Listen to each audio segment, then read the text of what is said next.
지금 여러분 통장에 얼마 있으신가요? 한 100만 원 남았습니까? 아니면 마이너스 통장 뚫어서 버티고 계신가요? 안타깝지만 여러분이 이 영상을 클릭하고 제 첫인사를 듣는 그 10초 남짓한 시간 동안 여의도 파크원 건물 꼭대기층에 있는 30대 펀드 매니저는 여러분의 1년치 연봉을 수수료로 떼갔습니다. 같은 시간 한국은행은 컴퓨터 키보드 숫자 키패드 몇 번 두드리는 걸로 허공에서 수십조 원을 만들어냈고요. 세상이 불공평하다고요? 네, 불공평합니다. 학교에서는 근해 공식이나 가르쳐줬지. 이런 진짜 돈이 돌아가는 금융의 피라미드는 단 한 번도 안 가르쳐 줬으니까요. 시스템을 이해하는 자는 규칙을 만들고 이해하지 못하는 자는 평생 그 규칙 안에서 톱니바퀴처럼 일만 하다 끝납니다. 안녕하세요. 팩트로 뼈를 때려드리는 독한 경제학입니다. 기분 나쁘셔도 어쩔 수 없어요. 여러분이 지금까지 믿고 있던 돈에 대한 얄팍한 상식, 오늘 제가 다 박살 내드릴 거니까요. 오늘 이 영상 하나로 끝내겠습니다. 고조선시대 엽전부터 시작해서 지금 당장 한국은행이 조용히 테스트하고 있는 디지털 화폐, 그리고 여의도 증권맨들이 여러분의 돈을 합법적으로 털어가는 구조까지, 자본주의라는 거대한 매트릭스의 빨간 약을 입에 강제로 넣어드릴 테니까 구독은 이따가 다 보시고 도움되면 누르시고 일단 영상에 집중하세요. 시작합니다. 가장 기본부터 가봅시다. 이 사실부터 인정하셔야 돼요.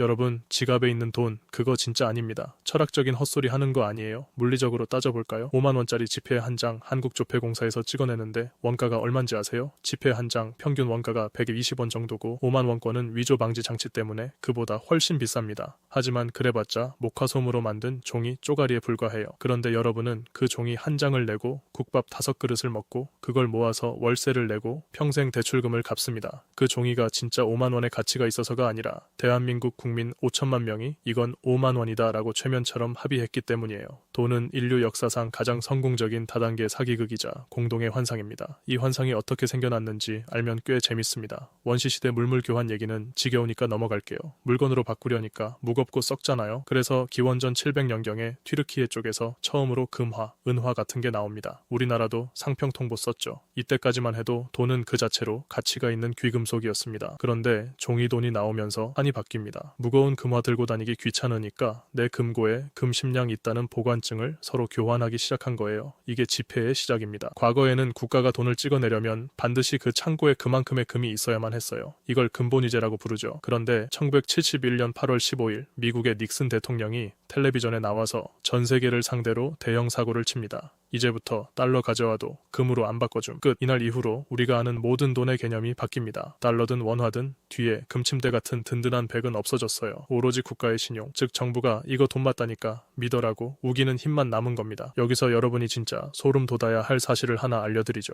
경제학자들 추산에 따르면 전 세계에 돌아다니는 돈 중에 여러분이 만질 수 있는 동전이나 지폐, 즉 실물 화폐는 대략 10%도 안 됩니다. 나머지 90% 이상은 뭘까요? 그냥 은행 컴퓨터 서버에 찍혀있는 데이터 쪼가리입니다. 여러분이 모바일 뱅킹 앱 켜서 내 통장에 1,000만 원 있네 하고 안도할 때 한국은행 지하 금고에 여러분 이름표 붙은 1,000만 원짜리 돈다발이 있는 게 아니란 말입니다. 모두가 가치가 있다고 믿는 전산망의 숫자, 그게 전부예요. 자, 그럼 이 숫자 장난질을 컨트롤하는 진짜 주인이 누굴까요? 네, 바로 중앙은행입니다. 미국엔 연방준비제도가 있고 우리나라엔 명동에 있는 한국은행이 있죠. 여러분, 한국은행 가서 통장 만들어 달라고 해보셨어요? 쫓겨납니다. 거기는 여러분 같은 일반인을 상대하는 곳이 아니에요. 거긴 은행들의 은행이자 국가 경제의 운영체제입니다. 이 한국은행의 총재와 금융통화위원회 위원들이 회의실에 앉아서 결정하는 게 여러분의 인생을 송두리째 흔듭니다. 바로 기준금리죠. 한국은행이 경제를 조종하는 버튼은 크게 세 가지가 있습니다. 첫째, 기준금리 버튼. 한국은행이 기준금리를 올리면 시중은행들도 자기들끼리 돈 빌리는 이자가 비싸집니다. 그럼 국민은행, 신한은행은 어떻게 할까요? 당연히 여러분의 주택담보대출이자 마이너스 통장 이자를 귀신같이 올려버리죠. 어제까지 월이자 100만 원 내던 분들이 갑자기 150만 원을 내야 합니다. 소비요? 꿈도 못 꾸죠. 지갑을 닫으니 경제가 쪼그라듭니다. 반대로 금리를 내리면 돈 빌리기 쉬워지니까 영끌에서 집 사고 주식 사느라 경제가 미친 듯이 뜨거워집니다. 둘째, 양적 완화와 긴축 버튼. 금리 버튼만으로 안 될 때 한국은행은 치트키를 씁니다. 직접 시장에 채권을 사들이면서 돈을 쏟아붓는 거죠. 진짜 윤정이를 돌려서 지폐를 찍어낼까요? 아니요. 제가 아까 돈의 90% 이상은 컴퓨터 숫자라고 했죠. 한국은행이 시중은행 계좌에 숫자 0을 몇 개 더 입력해 주는 겁니다. 허공에서 돈이 창조되는 거예요. 2020년 코로나 터졌을 때 기억 완벽하시죠? 경제 망할 것 같으니까 전 세계 중앙은행들이 미친 듯이 돈을 풀었습니다. 한국은행도 사상 최저 금리로 내리고 무제한으로 돈을 공급했죠. 덕분에 코스피 3천 뚫고 아파트값 폭등하고 난리가 났습니다. 그렇게 풀린 막대한 유동성 덕분에 최근에는 코스피가 무려 6천을 뚫어버리는 역사적인 일까지 벌어졌죠. 하지만 세상에 공짜는 없어요. 돈을 허공에서 복사해야 된 대가는 무엇이었습니까? 네, 바로 인플레이션입니다. 마트 갔더니 대파 한 단에 8,000원, 사과 한 알에 5,000원 하는 미친 물가의 시대가 열린 거죠. 돈의 양이 많아지니 돈의 가치가 쓰레기가 된 겁니다. 그래서 부랴부랴 2022년부터 기준금리를 미친 듯이 다시 올려서 불을 끓여다 보니 이번엔 영끌족들이 이자 못 내서 파산하기 시작한 거고요. 셋째, 최종 대부자 버튼. 은행들이 파산 직전까지 가서 아무 데서도 돈을 못 빌릴 때 마지막으로 바지가랑이 붙잡고 매달리는 곳이 한국은행입니다. 형님, 저 진짜 죽습니다. 한 번만 살려주십시오 할 때 시스템 붕괴를 막기 위해 산소호흡기를 달아주는 역할이죠. 여기서 중간 점검 한번 할까요? 한국은행이 경제의 온도 조절기 역할을 한다고 했죠. 너무 뜨거우면 금리를 올려 식히고 너무 차가우면 금리를 내려 덮입니다.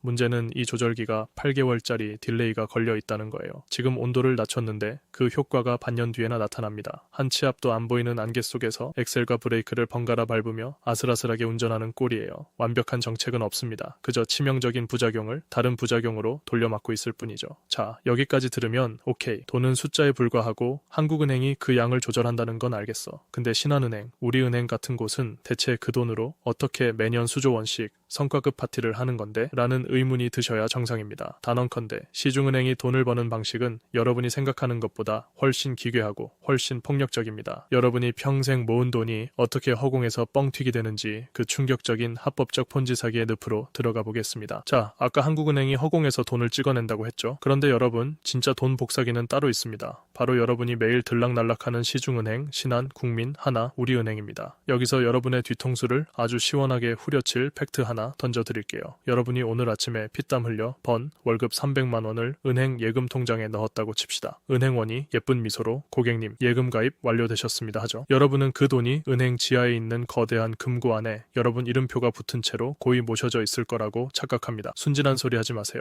여러분이 뒤돌아서 은행 문을 열고 나가는 그 순간 여러분의 300만 원은 이미 거기 없습니다. 은행은 그 돈을 받자마자 여러분의 동네 이웃이 산타페 신형 뽑겠다고 신청한 자동차 대출금으로 쏴버립니다. 내 돈인데 이미 다른 사람 차 살 때 쓰인 거예요. 이게 어떻게 합법이냐고요? 자본주의 금융 시스템의 가장 기괴하고도 위대한 발명품, 바로 부분지급준비제도 때문입니다. 초등학생도 이해하게 설명해 드릴게요. 은행은 법적으로 고객이 맡긴 돈의 100%를 금고에 가지고 있을 필요가 없습니다. 한국의 경우 언제든 뺄 수 있는 요구불 예금의 지급준 비율이 7%고 여러분이 많이 하시는 정기예금은 고작 2%에 불과합니다. 쉽게 말해 100만 원을 예금 받으면 2만 원에서 7만 원만 금고에 남겨두고 나머지 90만 원 이상은 대출을 내줘도 합법이라는 뜻입니다. 자, 마법이 어떻게 일어나는지 보세요. A가 1,000만 원을 국민은행에 예금합니다. 국민은행은 100만 원만 떼어두고 9천만 원을 B에게 대출해줘요. B는 그 대출금으로 C에게 중고차를 삽니다. 중고차 장수 C는 그 9천만 원을 다시 신한은행에 예금해요.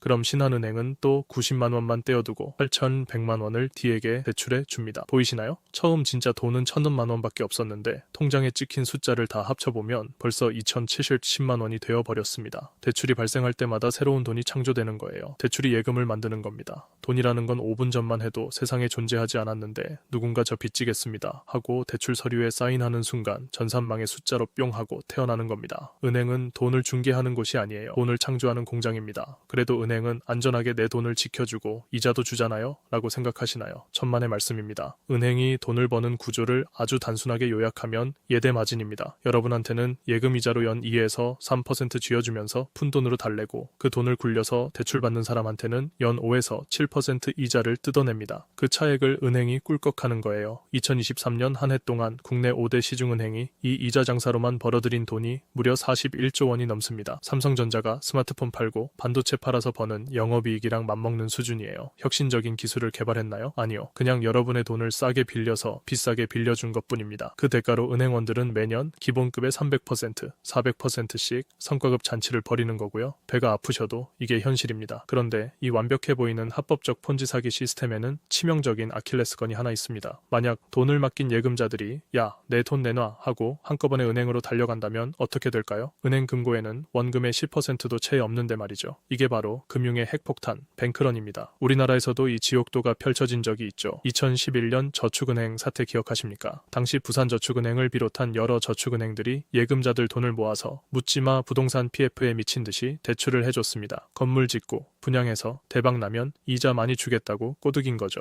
그런데 부동산 경기가 꺾이고 대출이 부실해지면서 은행 창고가 텅텅 비기 시작합니다. 이 소문이 돌자마자 할머니, 할아버지들이 새벽 4시부터 저축은행 셔터 문 앞에 박스를 깔고 줄을 섰습니다. 평생 시장에서 나물 팔고 폐지 주워 모은 쌈짓돈 수천만 원을 찾겠다고요. 그런데 셔터는 굳게 닫혀 있었죠. 영업정지를 당한 겁니다. 여기서 진짜 피가 거꾸로 솟는 스토리가 뭔지 아십니까? 영업정지 발표 전날 밤 은행 경영진들이 자기들 친척, 지인, 그리고 VIP 고객들한테만 몰래 전화를 돌려서 영업시간 끝난 은행 문을 열고 수백억 원을 미리 빼준 겁니다. 정보가 없는 개미들, 순진하게 은행 간판만 믿었던 서민들만 피눈물을 흘리며 전 재산을 날렸어요. 자살하는 분들도 속출했습니다. 금융의 세계는 이토록 잔인합니다. 최근에도 아찔한 순간이 있었죠. 2023년 여름 남양주의 한 새마을 금고에서 시작된 뱅크런 사태입니다. 스마트폰 시대의 뱅크런은 2011년처럼 은행 앞에 줄을 서지 않아요. 카카오톡 단톡방에 어느 지점 새마을 금고 부실 대출 터졌대요. 당장 빼세요 라는 찌라시 하나 돌면 끝입니다. 일부 지점의 문제였지만 공포가 전국으로 퍼졌죠.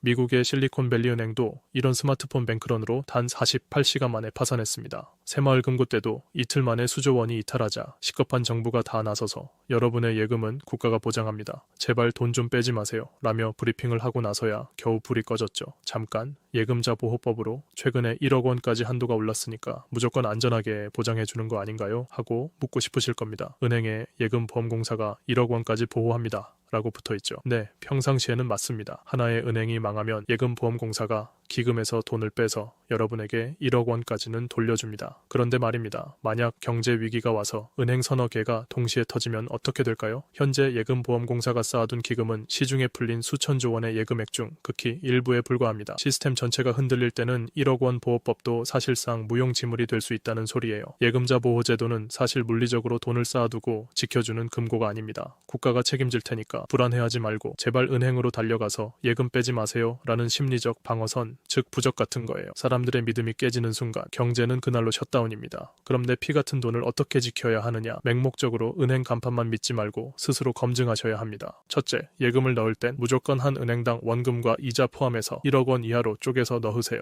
귀찮아도 이게 철칙입니다. 둘째, 은행연합회나 금융감독원 홈페이지에 들어가서 해당 은행의 BIS 자기 자본 비율을 확인하세요. 이 은행이 위기가 닥쳤을 때 버틸 수 있는 자기 돈이 얼마나 있는지 보는 겁니다. 시중은행은 보통 15% 이상, 저축은행은 최소 8% 이상이어야 그나마 안심할 수 있습니다. 8% 턱걸이하는 곳은 당장 돈 빼세요. 셋째, 고정기 하여 신비율을 검색해보세요.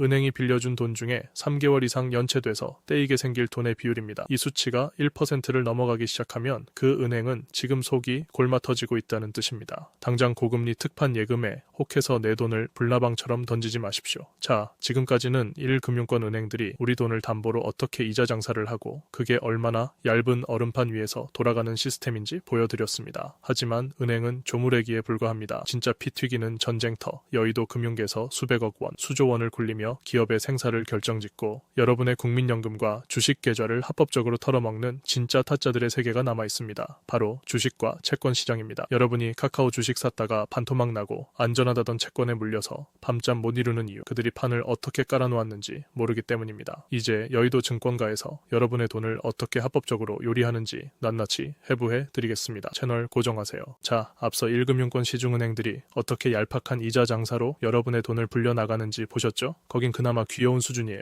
이제 진짜 피 튀기는 전쟁터, 자본주의의 심장이라고 불리는 여의도 증권가로 들어가 볼 거예요. 우리가 흔히 아는 신한, 국민 같은 상업은행이 평범한 직장인과 자영업자를 상대한다면 투자은행, 즉 증권사들은 기업과 정부, 그리고 기관 투자자라는 거대한 고래들을 상대합니다. 이들은 기업을 상장시키고 회사를 사고팔고 채권을 발행해서 수천억, 수조 원의 돈을 굴려요. 그리고 그 과정에서 상상을 초월하는 수수료를 챙겨갑니다. 문제는 이 거대한 돈의 흐름 맨 밑바닥에서 항상 설거지를 당하는 건 바로 여러분 같은 개인 투자자, 즉 개미들이라는 겁니다. 주식이란 건 본질적으로 회사의 소유권을 조각조각 내서 파는 거예요. 회사가 사업을 키우고 싶은데 은행 대출은 이자가 부담스러우니까 우리 회사 비전 쩔거든요. 내 집은 좀 살래? 하고 시장에 주식을 처음 내다 파는 걸 IPO, 기업 공개라고 합니다. 이때 여의도 증권사들이 출동해요. 기업의 가치를 화려하게 포장하고 기관 투자자들을 모아서 흥행을 유도하죠. 이 회사 무조건 대박 납니다. 라고 바람을 잡는 거예요. 그런데 막상 상장하고 나면 어떻게 될까요? 증권사들은 상장 수수료로 수백억을 챙기고 이미 파티를 끝냈습니다. 주가가 반토막이 나든 휴지 조각이 되든 그들 알 바가 아니에요. 대한민국 주식시장이 전 세계에서 유독 욕을 먹는 이유 바로 쪼개기 상장, 물적 분할 후 상장 때문입니다. 이거 진짜 악질 중에 악질이거든요.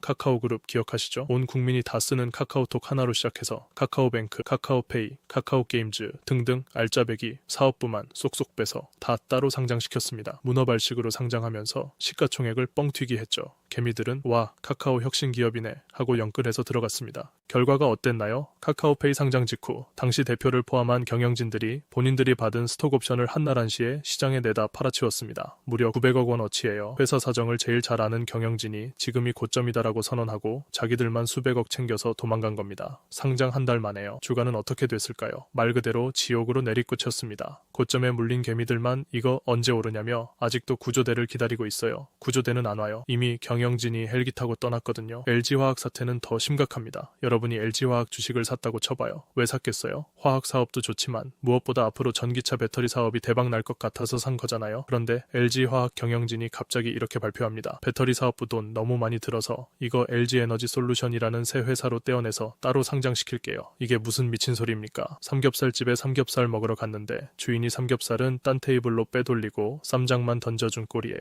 기존 LG화학 주주들은 하루아침에 껍데기만 남은 주식을 들고 있게 된 겁니다. LG화학 주가는 폭락했고 새로 상장한 LG에너지 솔루션은 돈을 싹쓸이 해갔죠. 외국이었으면 주주들이 집단 소송 걸고 난리가 났을 텐데 한국에서는 이게 합법입니다. 이러니까 외국인 투자자들이 한국 주식을 쳐다도 안 보는 거예요. 주식은 위험하니까 쳐다도 안 본다고요? 그럼 채권은 안전할까요? 채권은 쉽게 말해 차용증입니다. 국가나 기업이 돈 좀 빌려줘. 언제까지 이자 쳐서 원금 갚을게 하고 써주는 종이 쪼가리죠. 당연히 정부가 발행하는 국채가 제일 안전하고 그 다음이 지자체, 우량기업 순입니다. 그런데 2022년 가을 대한민국 금융시장을 쑥대밭으로 만든 대형 사건이 터집니다. 바로 강원도 레고랜드 사태예요. 강원도가 춘천에 레고랜드를 짓겠다며 특수목적법인을 만들고 2,050억 원어치 기업어음을 발행해서 돈을 빌렸습니다. 투자자들은 레고랜드 자체의 수익성보다는 대한민국 강원도가 보증을 섰다는 사실 하나만 믿고 돈을 빌려준 거예요. 지자체가 망할 리는 없으니까요. 그런데 새로 취임한 강원도지사가 갑자기 폭탄 선언을 합니다. 전임 도지사가 한 일인데 강원도는 이거 못 갚겠습니다. 법원에 회생 신청할게요. 이 한마디에 여의도 자본시장이 그야말로 얼어붙었습니다. 뭐? 대한민국 지자체가 보증을 섰는데 돈을 안 갚는다고? 그럼 대체 누굴 믿고 돈을 빌려줘? 시장의 신뢰가 완전히 박살난 겁니다. 국가 신용 바로 다음인 지자체 신용이 무너지니까 아무리 우량한 대기업이 채권을 발행해도 아무도 안 사주는 초유의 사태가 벌어졌어요. 우량 공기업인 한국전력조차 채권을 못 팔아서 연 6%에 육박하는 고금리를 제시하며 시중의 자금을 다 빨아들였고 돈줄이 마른 일반 기업들과 건설사들은 줄도산 위기에 처했습니다. 결국 정부가 부랴부랴 아닙니다. 우리가 50조 원 풀어서 책임질 테니 제발 진정하세요 라며 달래고 나서야 겨우 불이 꺼졌죠. 지방 정치인의 무책임한 발언 한마디가 국가 전체의 신용 시스템을 마비시킬 뻔한 소름 돋는 사건이었습니다. 여러분의 대출 이자가 갑자기 치솟았던 이유 중 하나도 바로 저 멀리 여의도 채권 시장에서 벌어진 이 나비 효과 때문이었어요. 자, 그럼 이 사기꾼 같은 시장에서 개미들은 어떻게 해야 할까요? 단타치고 빠질까요? 아닙니다. 150년 증시 역사가 증명하는 단 하나의 진리가 있습니다. 첫째, 마켓 타이밍을 맞추려 하지 마라.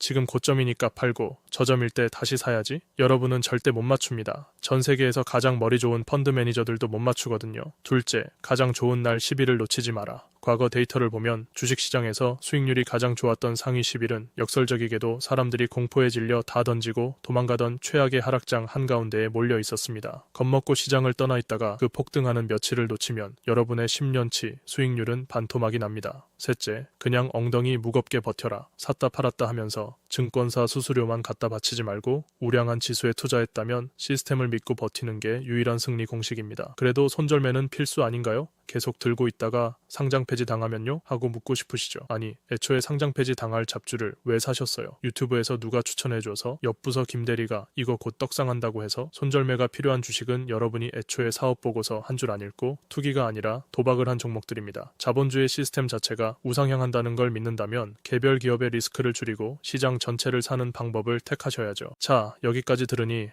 주식은 쪼개기 상장으로 통수치고 채권은 지자체가 배째라고 나오는구나. 그럼 내 펀드 관리해주는 여의도 전문가들한테 다 맡기면 되지 않을까 싶으시죠? 이제 여러분의 은퇴 자금을 야금야금 갉아먹는 펀드 매니저들의 충격적인 수익률 성적표와 사모펀드가 어떻게 기업을 인수해서 직원들을 길거리에 나앉게 만드는지 자본주의의 가장 차갑고 잔혹한 포식자들의 세계로 안내하겠습니다. 각오 단단히 하고 따라오세요.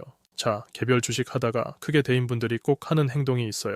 역시 주식은 내가 할 게 못 돼. 전문가한테 맡겨야지. 그러고는 은행 창구나 증권사 앱 들어가서 이름도 길고 복잡한 무슨 글로벌 다이내믹 헬스케어 펀드 이딴 거 가입하시죠. 명문대 나오고 여의도에서 번쩍거리는 시계 차고 다니는 펀드 매니저들이 내 돈을 불려줄 거라고 굳게 믿으면서요. 팩트부터 꽂아드릴게요. 그 똑똑하다는 전문가들이 굴리는 액티브 펀드의 90% 이상이 10년, 20년 장기로 가면 아무 생각 없이 시장 전체를 사는 인덱스 펀드한테 개박살이 납니다. 이거 제 뇌피셜 아니거든요. 미국 S&P 다우존스에서 매년 발표하는 통계예요. 왜 질까요? 그 사람들이 멍청해서가 아니에요. 바로 수수료 때문입니다. 여러분이 액티브 펀드에 돈을 맡기면 이 매니저들은 숨만 쉬어도 매년 1%에서 2%씩 운용 보수를 떼갑니다. 여러분, 펀드가 반토막이 나서 피눈물을 흘리고 있어도 아이고 시장이 안 좋네요 하면서 지들 수수료는 칼같이 챙겨가요. 계산기 한번 두드려 볼까요? 1억 원을 연평균 7% 수익이 나는 곳에 30년 묻어둔다고 치죠. 수수료가 0.03%로 거의 없는 인덱스 펀드라면 나중에 7억 5천만 원 정도가 됩니다. 그런데 수수료 1.5%를 떼가는 액티브 펀드는 똑같이 7% 수익을 냈어도 나중에 손에 쥐는 건 5억 원 남짓이에요. 무려 2억 5천만 원. 여러분 재산의 3분의 1이 수수료로 증발한 겁니다. 여러분이 돈 벌어서 여의도 증권맨들 포르쉐 사준 거나 다름없어요. 워런 버핏이 자기 아내한테 유언으로 내 돈 90%는 S&P 500 인덱스 펀드에 넣어라 라고 한 이유가 다 있는 겁니다. 시장을 이기겠다는 오만을 버리세요. 자, 방금 말한 펀드 매니저들이 그냥 동네 삥 뜯는 수준이라면 이제부터 말씀드릴 애들은 합법적인 기업 사냥꾼들입니다. 바로 사모펀드예요. 우리나라에선 MBK 파트너스, 하나인컴퍼니 같은 곳들이 유명하죠. 이들이 돈 버는 공식, 일명 차인 매수라는 기법을 알면 진짜 소름이 돋으실 겁니다. 예를 들어볼게요. MBK 파트너스가 2015년에 마트 체인 홈플러스를 무려 7조 2천억 원에 인수합니다. 단군 이래 최대 인수합병이라고 난리가 났죠. 그런데 MBK가 자기 돈 7조 원을 다 냈을까요? 천만의 말씀요. 자기들 돈은 2조 원 남짓만 태우고 나머지 5조 원은 은행에서 빚을 내서 샀습니다. 여기서 기가 막힌 매직이 들어갑니다. 그 5조 원이라는 빚의 명의를 MBK가 아니라 자기가 방금 산 홈플러스한테 떠넘겨버려요. 이해가 되세요? 내가 빚내서 아파트를 샀는데 그 대출 이자를 내가 아니라 그 아파트가 스스로 벌어서 갚게 만드는 구조입니다. 자, 졸지에 5조 원 빚더미에 앉은 홈플러스는 어떻게 될까요? 매년 이자만 수천억 원을 내야 합니다. 마트에서 배추 팔고 두부 팔아서 번 영업이익을 고스란히 은행 이자로 갖다 바치는 거예요. 돈이 쪼들리니까 MBK는 어떻게 합니까? 전국에 있는 알짜 홈플러스 매장 건물을 다른 데다 팔아버립니다. 그리고 그 매장을 다시 월세 내고 빌려 쓰는 기적의 논리를 시전해요. 기업의 살점을 떼어서 배당금 챙기고 빚 갚는 데 쓰는 겁니다. 이 과정에서 제일 피보는 건 누굴까요? 네, 바로 20년 동안 홈플러스 매장에서 일했던 계산원, 진열 직원 같은 평범한 노동자들입니다. 빚 갚느라 인건비 줄여야 하니까 사람 안 뽑고 쥐어짜는 거죠. BHC 치킨도 마찬가지예요. 사모펀드가 인수한 다음 영업이익률이 30%를 넘겼다고 뉴스에 도배됐죠. 삼성전자 뺨치는 수익률이에요. 어떻게 치킨 팔아서 30%를 남깁니까? 가맹점주들한테 넘기는 닭고기 값, 튀김기름 값을 미친 듯이 올린 결과잖아요. 사모펀드는 기업의 장기적인 비전이나 브랜드 가치, 그딴 거 관심 없습니다. 딱 5년 안에 기업 가치 쥐어짜서 비싸게 되팔고 나가는 게 유일한 목표인 냉혈한들입니다. 근데 이게 불법이냐? 아니요. 자본주의 시스템 안에서는 완벽하게 합법이고 스마트한 플레이입니다. 여러분이 이걸 모르면 그냥 당하는 거예요. 사모펀드가 다 큰 어른을 사서 구조조정으로 피를 빨아먹는다면 벤처캐피탈은 떡잎부터 다릅니다. 얘네는 태어난 지 얼마 안 된 갓난아기한테 수십억, 수백억을 묻지도 따지지도 않고 꽂아줍니다. 손정혜 회장의 소프트뱅크 비전펀드가 쿠팡에 3조 원 넘게 때려 박은 거 기억하시죠? 쿠팡이 매년 수천억 원씩 적자 내면서 다 계획이 있습니다. 할 때 세상 사람들은 다 미쳤다고 했어요. 배달의 민족이 처음 나와서 길거리에 떨어진 전단지 주워다가 앱에 올리고 있을 때 초기 투자한 벤처캐피탈도 마찬가지고요. VC들의 철학은 딱 하나입니다. 파워 법칙. 스타트업 100군데에 투자를 한다고 칠게요. 60개는 완벽하게 쫄딱 망해서 투자금 영원됩니다. 20개는 간신히 본전치기 하고 15개는 한 2배에서 3배 벌어다 줘요. 그런데 단 5개, 이 미친 유니콘 5개가 100배, 200배 대박을 터뜨려서 앞서 말아먹은 90소 개의 손실을 다 메꾸고도 수천억 원의 돈의 수익을 안겨주는 겁니다. 이건 여러분 같은 개인은 절대 할 수 없는 게임이에요. 개인은 한번 망하면 전 재산 날리고 한강 가야 되지만 이들은 수백조 원의 자금력을 바탕으로 확률 게임을 하는 거거든요. 여의도 엘리트들, 사모펀드, 벤처캐피탈, 돈의 스케일이 다르죠. 여기서 여러분이 살아남기 위한 정확한 액션 플랜을 드릴게요. 첫째, 펀드 매니저 이름 걸고 하는 액티브 펀드는 지금 당장 해지하세요. 은행 앱 들어가서 펀드 총보수 항목을 보세요. 연 1%가 넘어간다? 당장 빼십시오. 그 돈이면 그냥 치킨 사 드세요. 둘째, 인덱스 펀드에 올라타세요. 내가 종목을 고를 능력이 없다면 시장 전체를 추종하는 ITF에 돈을 넣으세요. 셋째, 단 한국 코스피 ETF는 맹신하지 마세요. 최근 코스피가 6천을 뚫었다고 뉴스에서 축포를 터뜨리니까 이제 한국 주식도 무조건 장기 투자하면 되겠다 싶으시죠? 착각입니다. 지수가 6천을 갔어도 제가 아까 말씀드린 K 증시의 쪼개기 상장, 대주주만 배불리는 구조적 문제 때문에 개미들 계좌는 여전히 녹아내리는 경우가 수두룩합니다. 알맹이는 다 빠져나가고 껍데기만 남은 시장의 한계가 여전하다는 거예요. 여러분의 피 같은 은퇴 자금이라면 주주 환원이 확실한 자본주의의 심장, 미국 시장을 추종하는 저보수 ITF를 베이스 캠프로 깔고 가야 합니다. 그래도 S&P 500이나 코스피가 지금 너무 고점 아닌가요? 떨어지면 어떡하죠? 이런 질문하시는 분들 특징이 뭔지 아세요? 과거 코스피 2000일 때도 고점이라고 안 샀고 3000일 때도 안 샀고 최근 6000 뚫었을 때도 거품 꺼진다고 구경만 했습니다. 자본주의 화폐 시스템 본질이 아까 뭐라고 했죠? 한국은행, 미 연준이 끊임없이 돈을 복사해내는 시스템이라고요. 돈의 가치는 계속 떨어지고 우량 자산의 명목 가격은 올라갈 수밖에 없는 구조입니다. 타이밍 재지 말고 묻어두세요. 그게 자본가들이 만든 룰 안에서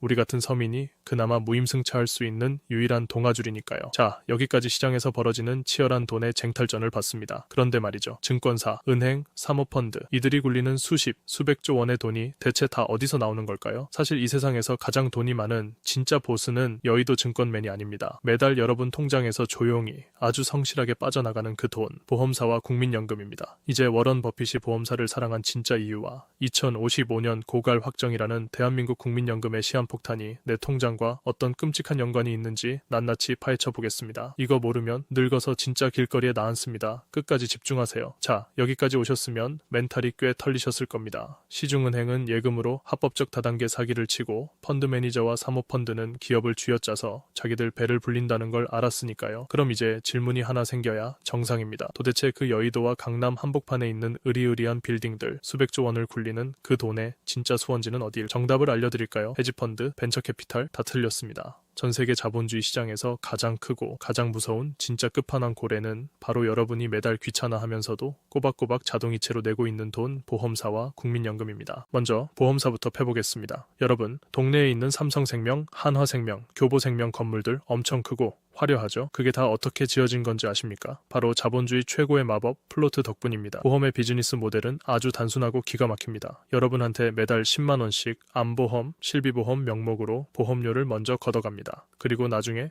여러분이 다치거나 아프거나 죽었을 때 그 돈을 돌려주죠. 자, 여기서 아주 결정적인 시간의 함정이 발생합니다. 여러분이 돈을 내는 시점과 보험사가 보험금을 지급하는 시점 사이에는 짧게는 몇 년, 길게는 수십 년의 시차가 존재합니다. 이 중간에 붕 떠 있는 어마어마한 돈, 이걸 플로트라고 부릅니다. 은행은 예금을 받으면 여러분한테 이자라도 줘야 하죠. 그런데 보험사는 이 플로트에 대해 이자를 주지 않습니다. 오히려 여러분이 두려움에 떨며 낸 돈을 무이자 혹은 마이너스 금리로 빌려서 수십 년간 자기들 마음대로 굴리는 겁니다. 투자의 신 워런 버핏이 세계 최고의 부자가 된 진짜 비결이 코카콜라나 애플 주식을 잘 골라서라고 생각하십니까? 순진한 소리 마세요. 버핏은 1967년에 자그마한 보험사를 하나 인수합니다. 그리고 거기서 쏟아져 들어오는 막대한 무이자 대출금을 지렛대 삼아 주식 투자를 한 거예요. 160억 원이던 버핏의 플로트는 지금 230조 원이 넘습니다. 여러분이 낸 암보험료, 종신보험료가 모여서 주식시장을 펌핑하고 여의도의 마천루를 올리는 1등 공신이 되는 겁니다. 여기서 진짜 독하게 팩트 하나 꼽겠습니다. 아는 지인 혹은 친척 설계사한테 속아서 변액유니버셜 종신보험 같은 거 가입하신 분들 있죠? 고객님, 이건 사망보장도 되면서 나중에 연금으로도 전환되고 투자 수익까지 나는 만능 통장이에요. 라는 헛소리에 속아서 월 30만원, 50만원씩 붓고 계신 분들 제발 정신 좀 차리십시오. 보험은 비용이지 투자가 아닙니다. 여러분이 매달 내는 30만원 중에 얼추 30에서 40%는 그 지인 설계사의 수당과 보험사의 사업비로 공중분해됩니다. 남은 60% 정도의 돈만 펀드에 투자가 되는 거예요. 시작부터 마이너스 40%를 찍고 들어가는 투자가 세상에 어디 있습니까? 10년을 부어도 원금 회수가 안 되는 이유가 바로 이겁니다. 보험사는 여러분의 두려움을 인질로 잡고 세상에서 가장 비싼 수수료를 뜯어가는 합법적 괴물입니다. 진짜 투자를 하고 싶으면 보험은 딱 순수보장형 실비보험 생명보험, 암보험만 최소한으로 들고 나머지 돈으로 아까 말한 S&P 500 ITF를 사세요. 제발 설계사들 실적 채워주는 호구짓 좀 그만하시고요. 자, 민간보험사는 내가 해지라도 할 수 있죠. 절대 해지도 못하고 강제로 삥 뜯기는 끝판왕이 남았습니다. 여러분 월급 명세서에서 소득세보다 먼저 가장 얄밉게 4.5%씩 꼬박꼬박 떼어가는 그 이름, 대한민국 국민연금입니다. 국민연금이 굴리는 돈이 지금 얼만지 아세요? 자그마치 1,100조 원이 넘습니다. 전 세계 연기금 중 압도적 3위예요. 삼성전자 주식의 거의 7% 이상을 쥐고 있는 최대 주주이기도 하죠. 국민연금 기금운용본부가 우리 이제 이 주식 판다 하고 버튼 하나 누르면 코스피 시장 전체가 파래지면서 쑥대밭이 됩니다. 그런데 이 어마어마한 코끼리가 지금 절벽을 향해 전속력으로 달려가고 있습니다. 바로 2055년 기금 고갈 확정이라는 시한폭탄 때문이죠. 왜 이런 참사가 벌어졌을까요? 국민연금이 처음 설계된 1988년을 생각해 보세요. 그땐 한 집에 애를 셋, 넷씩 낳았고 경제 성장률은 매년 10%를 찍었습니다. 적게 내고 많이 받아가라. 전형적인 확정급여형 다단계 구조였죠. 그런데 지금은 어떻습니까? 출산율 0.7명, 경제 성장률은 1, 2%대에서 헉헉거립니다. 노인 1명을 부양하기 위해 청년 4명이 돈을 내던 구조에서 조만간 청년 1명이 노인 1명을 먹여 살려야 하는 지옥의 데스매치가 열리는 겁니다. 당장 2040년경이 되면 국민연금은 지금까지 쌓아둔 주식과 채권을 시장에 내다 팔아서 할아버지, 할머니들 연금을 줘야 합니다. 외국인 투자자들은 바보입니까? 1,000조 원짜리 매물 폭탄이 쏟아질 걸 아는데 한국 주식시장에 돈을 넣어두겠어요? 앞다투어 탈출할 겁니다. 이건 단순한 연금 문제가 아니라 국가 자본시장 전체가 붕괴할 수도 있는 끔찍한 연쇄작용의 시작점입니다. 그럼 저 내일 당장 회사 때려치우고 국민연금 안 낼래요. 참나, 그게 마음대로 됩니까? 국민연금은 사실상 세금입니다. 대한민국 영토 안에서 돈을 버는 이상 국세청이 끝까지 추적해서 징수해 갑니다. 안 내고 버티면 통장 압류 들어와요. 그리고 팩트 하나 더 말씀드릴까요? 여러분이 아무리 불평해도 국가가 망하지 않는 이상 연금은 어떻게든 줍니다. 다만 그 연금을 주기 위해 미래 세대에 세금을 미친 듯이 뜯어가거나 아니면 아까 말씀드린 한국은행의 윤정이를 돌려서 돈을 무한대로 찍어내겠죠. 그 결과가 뭘까요? 맞습니다. 극단적인 인플레이션입니다. 2055년에 매달 200만 원씩 연금을 받긴 받는데 그때 가면 국밥 한 그릇에 5만 원, 아메리카노 한 잔에 2만 원 할 거란 얘기입니다. 명목상 숫자는 채워주지만 실질적인 구매력은 박살나는 거죠. 국가가 국민을 상대로 치는 가장 우아하고 합법적인 사기극입니다. 국가도 보험사도 내 노후를 완벽히 책임져 주지 않습니다. 독하게 들리겠지만 각자 도생하셔야 합니다. 첫째, 연금저축펀드와 IRP 계좌부터 당장 트세요. 국가가 제발 너네 노후는 너네가 좀 준비해라 라며 던져주는 유일한 당근이 바로 세액공제 혜택입니다. 연간 900만 원 한도 내에서 13.2%에서 16.5%를 연말정산 때 현금으로 돌려줍니다. 무조건 한도 꽉 채우세요. 이만한 확정 수익률이 세상에 없습니다. 둘째, 그 계좌 안에서 절대 예금이나 국내 펀드 하지 마세요. 수수료 싼 미국 S&P 500이나 나스닥 100 추종 ITF를 사서 60살까지 묻어두세요. 자본주의 최강국 미국 대기업들의 성장에 여러분의 노후를 태우는 겁니다. 셋째, 서랍 속에 박혀있는 보험증권 다 꺼내서 구조조정하세요. 저축성 보험, 변액보험, 수익률 마이너스 치고 있는 잡동사니들 다 해지 환급금 계산해보고 과감하게 손절 치십시오. 그 돈 빼서 ETF 사는 게 장기적으로 무조건 이득입니다. 자, 여기까지 워런 버핏도 감탄할 보험사의 꼼수와 1,000조 원짜리 시한폭탄 국민연금까지 싹 다 발가벗겨 드렸습니다.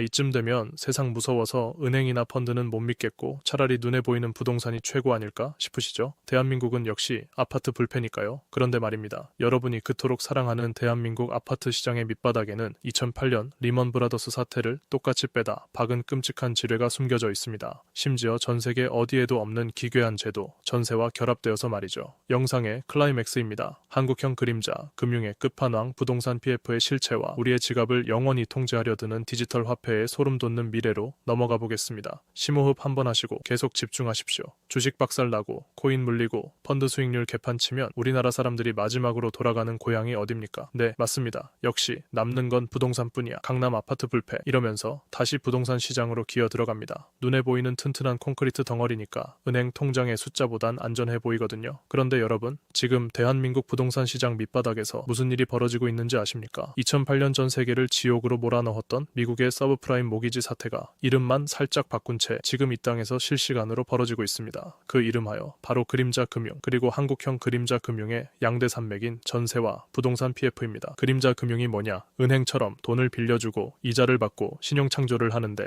은행이 아니라서 국가의 규제나 감시를 교묘하게 피해가는 녀석들을 말합니다. 증권사, 저축은행, 새마을금고, 캐피탈사 이런 곳들이에요. 이걸 쉽게 쉽게 비유해볼까요? 1금융권 은행이 소방서도 있고 건축법도 엄격하게 지키는 안전한 도시라면 그림자 금융은 바로 옆에 지어진 무법지대 판자촌입니다. 건물은 똑같이 높게 짓는데 소방시설도 없고 철근도 빼먹어요. 평소엔 월세가 싸니까 잘 돌아가지만 불이 한번 나면 다 타 죽는 겁니다. 문제는 이 판자촌 불길이 안전한 도시로 옮겨 붙는다는 거죠. 이 그림자 금융의 끝판왕이 바로 대한민국에만 있는 전세제도입니다. 여러분이 전세 보증금 3억을 집주인한테 줍니다. 집주인은 그 돈 받아서 자기 돈 보태서 또 다른 갭투자를 하죠. 이게 뭡니까? 집주인 개인이 무허가 은행 역할을 한 겁니다. 여러분한테 3억이라는 돈을 이자 한 푼 안 주고 빌린 사금융이에요. 집값이 계속 오를 땐 문제가 없습니다. 다음 세입자한테 4억 받아서 3억 돌려주면 되니까요. 완벽한 폰지 사기 구조죠. 그런데 금리가 오르고 집값이 떨어지면 이 무허가 은행은 돈을 돌려줄 방법이 없습니다. 빌라왕 사태로 수백 수천 명의 청년들이 길거리에 나앉고 스스로 목숨을 끊은 이유가 바로 이거예요. 국가의 감독을 받지 않는 사금융이 얼마나 잔인한 결과를 낳는지 똑똑히 보셨잖아요. 전세가 개인들의 그림자 금융이라면 부동산 PF는 기관 타짜들의 그림자 금융입니다. 자, 강남역 한복판에 100층짜리 삐까뻔쩍한 빌딩을 짓는다고 쳐봅시다. 땅 사고 건물 짓는데 1조 원이 듭니다. 건설사가 자기 돈 1조 원 다 들고 시작할까요? 순진한 소리 마세요. 자기 돈은 한 100억만 넣고 나머지 9,900억은 다 빚을 냅니다. 어떻게 빌리냐고요? 이 땅에 이 조감도대로 건물 지어서 분양하면 2조 원 벌 수 있어. 그러니까 미래의 수익성을 담보로 돈 좀 빌려줘. 이게 바로 부동산 PF입니다. 실체도 없는 조감도 종이 쪼가리를 믿고 증권사, 저축은행들이 수천억을 쏴주는 겁니다. 돈놀이 구조를 볼까요? 처음에 땅 살 때는 위험하니까 이자를 연 10%에서 20%씩 쳐서 빌려줍니다. 이걸 브릿지론이라고 해요. 나중에 인허가 다 받고 본격적으로 공사 시작하면 은행권에서 이자 싼 돈을 빌려와서 브릿지론을 갚습니다. 아파트 다 지어서 분양자들한테 자금 받으면 그 돈으로 은행 빚 갚고 끝. 기가 막히죠. 부동산 호황기 땐 여의도 증권사 직원들이 EPF 수수료로만 성과급을 50억, 100억씩 받아갔습니다. 그런데 2022년부터 금리가 미친 듯이 오르고 아까 말씀드린 레고랜드 사태가 터지면서 돈줄이 말라버립니다. 원자재값 폭등해서 공사비는 2배로 뛰었는데 미분양은 속출하죠. 어떻게 됐습니까? 시공 능력 평가 상위권인 대형 건설사조차 결국 워크아웃에 들어갔습니다. 돈을 떼이게 생겼으니 저축은행, 새마을금고도 줄줄이 적자가 나고 부실의 늪에 빠집니다. 2008년 미국 서브프라임 사태 때 투자은행 리먼 브라더스가 파산하고 AIG가 파산 위기에 몰린 게 남 일이 아닙니다. 미국은 쓰레기 주택담보대출을 파생상품으로 엮어서 팔다 망한 거고 한국은 쓰레기 브릿지론을 증권사들이 쪼개서 팔다 터지기 일보 직전인 겁니다. 결국 이 똥을 누가 치우나요? 주택도시보증공사 같은 공공기관이 세금으로 막거나 은행들 팔 비틀어서 만기 연장해주며 억지로 폭탄 돌리기를 하고 있습니다. 이 거대한 부실의 청구서는 결국 물가 상승과 세금이라는 이름으로 우리 통장에서 빠져나가게 될 겁니다. 그래도 정부가 다 막아주지 않을까요? 정신 차리세요. 정부는 전능한 신이 아닙니다. 터지는 속도를 늦춰줄 수는 있어도 쌓여있는 부채를 마법처럼 없애줄 수는 없습니다. 지금 대한민국 전체 부동산 PF 규모가 130조 원이 넘습니다. 증권사, 저축은행들이 물려있는 돈만 수십조 원이에요. 이 돈이 안 돌면 여러분이 가입한 펀드, 퇴직연금, 심지어 일반 예금까지 연쇄적으로 타격을 받습니다. 2008년 위기 때 미국인 600만 가구가 길거리에 나앉았던 비극의 수학 공식이 지금 여의도와 강남의 모델하우스 뒤편에서 똑같이 작동하고 있다는 걸 명심하십시오. 자, 지금까지 우리가 아는 자본주의의 민낯을 다 벗겨봤습니다. 그런데 말이죠. 정부와 중앙은행도 바보가 아닙니다. 이 불안정한 종이돈과 신용 시스템의 한계를 뼈저리게 느끼고 있죠.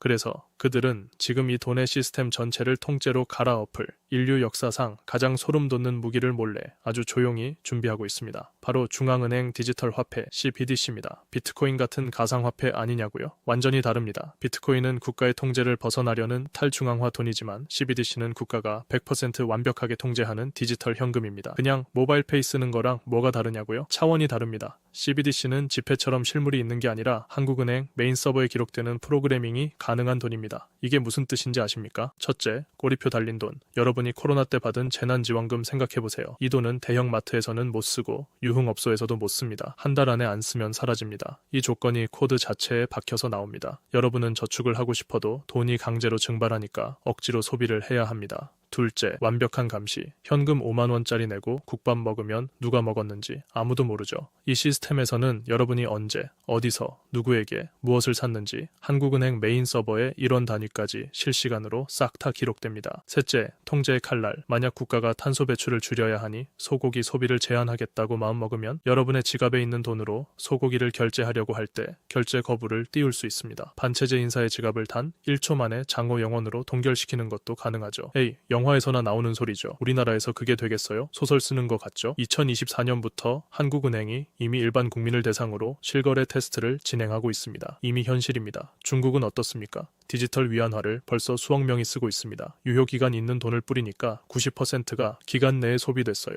경제 부양 정책으로는 이보다 완벽할 수가 없습니다. 이게 바로 기술의 무서운 점입니다. 편리함이라는 달콤한 사탕으로 포장해서 프라이버시와 자유라는 우리의 가장 큰 권리를 뺏어가는 거니까요. 우편물 보내던 시절에서 이메일 시대로 넘어왔는데 이제는 우체국장이 내 이메일을 실시간으로 다 읽어보고 자기 마음에 안 드는 첨부 파일은 알아서 삭제해버리는 세상이 오는 겁니다. 돈의 성격이 소유에서 허락으로 바뀌는 역사적인 변곡점에 여러분이 서 있는 거예요. 자, 긴 여정이었습니다. 한국은행의 꼼수, 시중은행의 폰지 사기, 여의도 타짜들의 설거지, 사모펀드의 탐욕, 보험사와 국민연금의 시한폭탄, 부동산 PF의 모래성, 그리고 다가오는 CBDC, 빅브라더의 통제까지 자본주의라는 거대한 매트릭스의 밑바닥부터 꼭대기까지 싹 다 훑었습니다. 그래서 결론이 뭐냐고요? 아, 세상 썩었네. 그냥 평생 월급이나 받으면서 이번 생은 포기해야겠다 라고 생각하십니까? 절대 안 됩니다.